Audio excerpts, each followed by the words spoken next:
tous, bienvenue sur les métaux lourds, c'est Nico qui vous parle, nouvelle chaîne consacrée à la musculation et au fitness. Alors je sais qu'il y en a déjà plein sur internet, il y en a déjà des millions, mais je me suis dit pourquoi pas une nouvelle, ça sera une nouvelle manière de parler de tout ça. Et puis comme moi je m'éclate à écouter les FCAN, les Thibaut InShape et tous ces mecs là parler de ça très souvent, parce que c'est une passion pour moi comme pour vous, probablement sinon vous ne seriez pas là en train de regarder.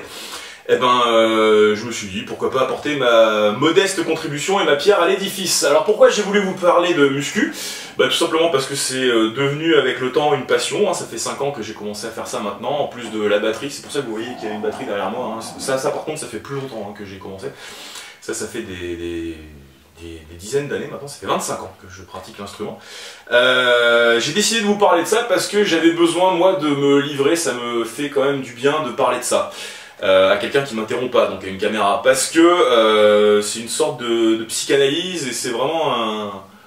c'est très mental la muscu comme discipline, donc j'avais besoin de m'exprimer un peu sur le sujet, ça me fait du bien, et puis comme moi ça m'éclate d'écouter des mecs parler de ça, je me suis dit pourquoi pas.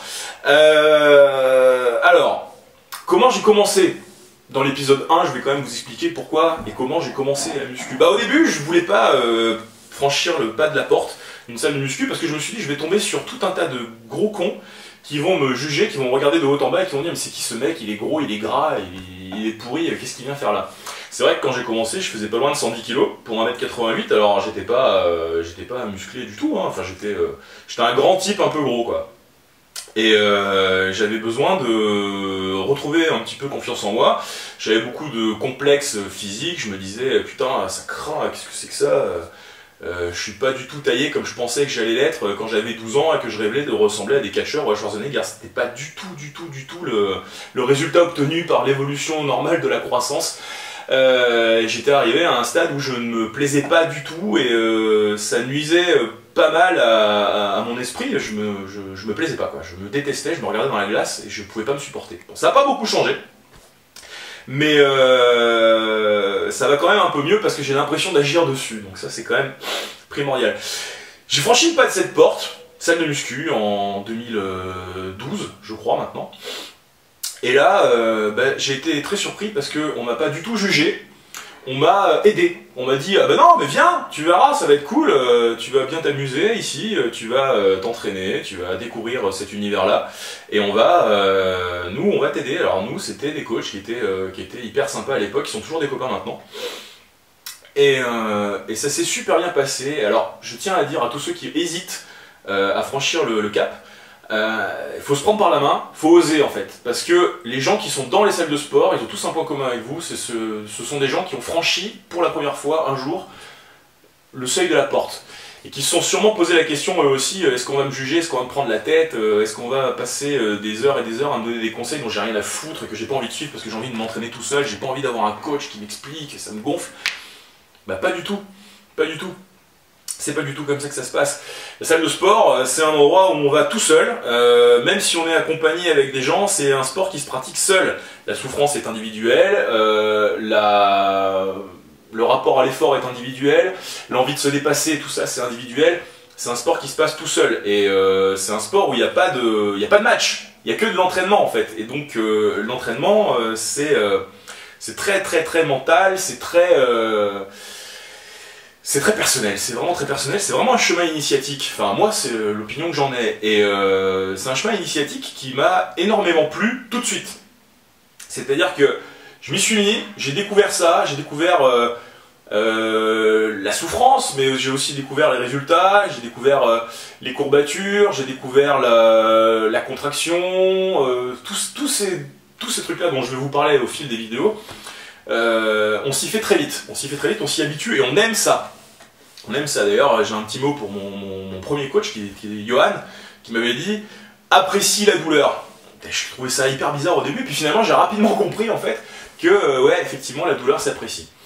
Alors, tout ça pour vous dire quoi? Tout ça pour vous dire que si vous hésitez à franchir le seuil de la porte d'une salle de sport, c'est que vous êtes sur des vieux schémas.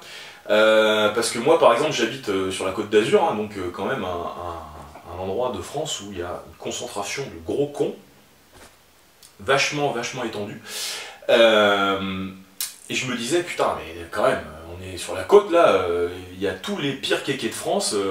Je vais franchir le pas de la porte et on va me saouler quoi. Je vais tomber sur une bande de gros cons qui vont s'entraîner toute la journée, torse épilé. Vous vous rendez bien compte que moi c'est pas vraiment le cas, j'en ai rien à foutre de ça. Torse épilé, auto-bronzant et on y va. Et ben c'est pas du tout le cas. Et quand bien même, il y a des types qui s'épilent le torse, il y en a plein de l'auto-bronzant, il y en a plein, il y a même des stéroïdes, il y a tout un tas de trucs dans les salles de sport, surtout sur la côte. Et ben les gens qui s'entraînent, quand ils sont dans une salle de sport, c'est pas les mêmes que dans la rue, et puis de toute façon, c'est mal les juger que de penser qu'ils sont des cons. Parce que c'est pas vrai. En fait, c'est pas vrai. On se fait des tas de potes dans les salles de sport, on rencontre des tas de gens, et on peut prendre des conseils de n'importe qui, un débutant par exemple qui va faire un exercice, eh ben, il peut très bien y avoir un mec confirmé qui va aller le voir, qui va lui dire tiens comment tu fais ça, et ça discute énormément, les gens se donnent des conseils, les gens se donnent des conseils sur les exos, les gens se donnent des conseils sur la nutrition, sur tiens t'as un petit retard sur les épaules, tu devrais bosser peut-être comme ça, comme ça, comme ça, et les gens se parlent, les gens s'écoutent, et les gens se rencontrent, et les gens créent des connexions. Et c'est pour ça qu'on se fait des tas de potes, parce qu'en fait il y a une espèce de souffrance collective, on est tous dans le même bateau, et on n'est pas forcément tous au même stade du même niveau, mais on bosse ensemble et on fait des tas de trucs, enfin on bosse ensemble, on bosse individuellement, mais on se rencontre et on se voit, et on en parle, et c'est vachement intéressant. Il y a tout un tas de trucs, c'est un sport très compliqué, c'est un sport qui implique tout un tas de paramètres, c'est mental, c'est physique, faut trouver du temps pour le faire, faut trouver de l'énergie pour le faire, faut avoir de la motivation, faut être focus là-dessus. Et donc c'est pour ça que j'ai décidé de créer une chaîne YouTube pour vous parler de tout ça, peut-être pour aider certains à trouver un peu de motivation, et puis pour donner quelques petits conseils à mon modeste niveau, hein. J'ai pas, vous voyez, j'ai pas de bras monstrueux, hein.